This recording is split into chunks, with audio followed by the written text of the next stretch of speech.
اب کچھ خبریں تجارتی دنیا سے۔ پی آئی اے اور پاکستان اسٹیٹ آئل کے درمیان معاملات طے پا گئے، جس کے بعد فضائی کمپنی کو ایندھن کی سپلائی شروع کر دی گئی۔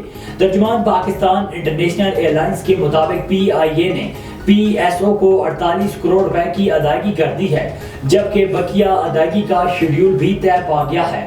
رقم کی ادائیگی اور معاہدے کے بعد پی ایس او نے فضائی کمپنی کو ایندھن کی سپلائی کا آغاز کر دیا ہے۔ امریکی ڈالر کے مقابلے میں پاکستانی روپے کی قدر میں مسلسل بہتری ریکارڈ کی جا رہی ہے۔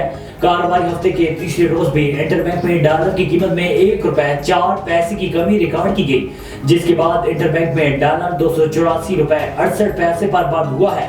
گزشتہ روز انٹر بینک میں ڈالر 285 روپے 72 پیسے پر بند ہوا۔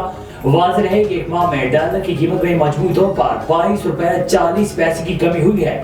دوسری جانب اوپن مارکیٹ میں بھی ڈالر کی قیمت میں 1 روپے 50 پیسے کی کمی ہوئی ہے۔ اوپن مارکیٹ میں ڈالر 284 روپے 50 پیسے پر فروخت ہو رہا ہے۔ اوپن مارکیٹ میں ڈالر بلند ترین سطح سے 48 روپے 50 پیسے کم ہوا ہے۔ نگران وزیر اطلاعات مرتضیٰ سولنگی، سرفراز بگٹی، محمد علی گوہر اعجاز نے کہا ہے کہ خلیج تعاون کونسل سے آزادانہ تجارت معاہدہ طے پا گیا، جلد مختلف ممالک سے سرمایہ کاری آنا شروع ہو جائے گی۔ وفاقی وزراء نے پریس کانفرنس کرتے ہوئے کہا ہے کہ پورا ہفتہ ہم جی سی سی اجلاس میں شریک ہوئے۔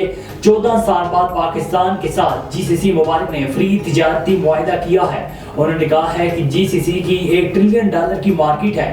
پاکستان 19 ارب ڈالر کی انرجی امپورٹ کرتا ہے۔